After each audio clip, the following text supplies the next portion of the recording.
Hi, my name is Mark Tiley, and I'm the fisheries senior biologist for Lake Babine Nation. And today we've just completed a limnological survey of Nilkikwa Lake.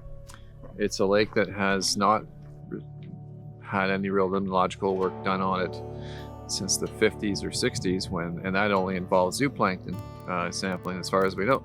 And the reason why we're interested in conducting limnological surveys of Nilkikwa Lake is to understand how it might affect upper and lower Babine River sockeye fry production.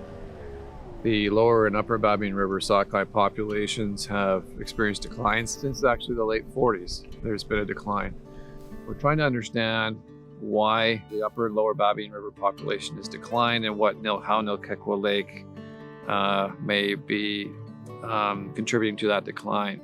When we first start our survey, we do a dissolved oxygen temperature profile of the lake, and that involves calibrating the DO meter, making sure our readings are accurate, and taking measurements every meter, and that tells us whether the lake's stratified or whether it's going through fall or spring turnover. Today, we didn't see any real stratification.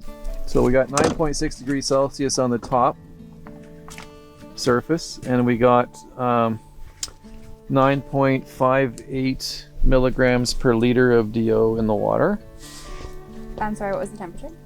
9.6. Something we did notice was below 6 meters, which was the thermocline, we started seeing declines in dissolved oxygen to as low as between 2 and 3 milligrams per liter, which is very low at the sediment interface. So it's a bit of a concern because Nilkikwa Lake is shallow, and sockeye fry like to hide in the depths to avoid predation. Our Secchi depth is what we do next after DO profile. So this is a Secchi disc, and it measures water transparency, and there's half a meter intervals on these. Yeah. So we'll see how far this goes down before I can't see it.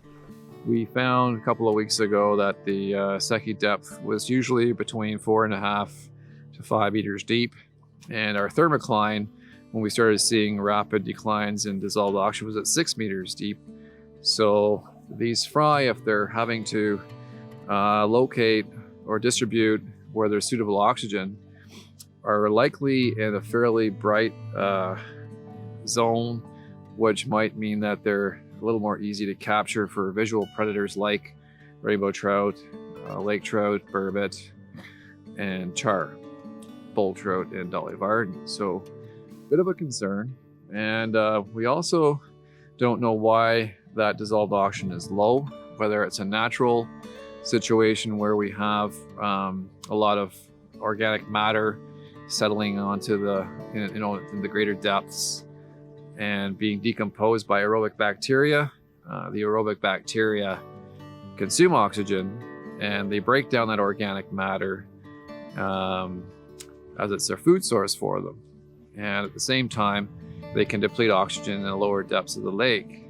That can be a natural situation, or it could be anthropogenic or caused by humans as a result of nutrient loading, such as sewage or nutrients coming off of farm fields and those kinds of things. And the next test we do is pH conductivity, and we have a pH conductivity meter. We first calibrate with standard solutions to make sure, again, our readings are accurate, and we do that at the surface, and then another measurement in the epilimnion when it's stratified, a measurement in the metalimnion, and a measurement in the hypolimnion. And when it's turning over as it is today, we simply go to those same depths we measured at when it was stratified to compare how pH and conductivity and also turbidity have changed.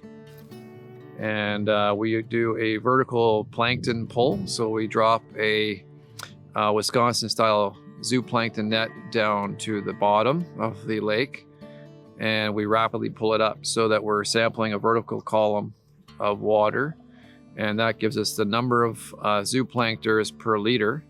And what we're really looking for with zooplankton pulls is how many of the preferred zooplankton species for sockeye fry are in the column. And if we see a few organisms that sockeye prefer to eat, like the large copepods and the large cladocerans like Daphnia, if we see few of those, we think that it's a good reason to maybe think that it's food limited. And if we see those species, but only small ones, less than 2 or 1.5 millimeters in length, that means that there may be not enough of them. So the larger ones that selectively get picked off by sockeye fry are not getting replaced. And there's what they call overcropping of zooplankton. So that would indicate a food limitation for sockeye fry production, and eventually smolt production. So fewer sockeye juveniles going out to the ocean to become adults. So we'd want to know from the nutrient component what trophic status the lake's in. Is it oligotrophic, mesotrophic, or eutrophic?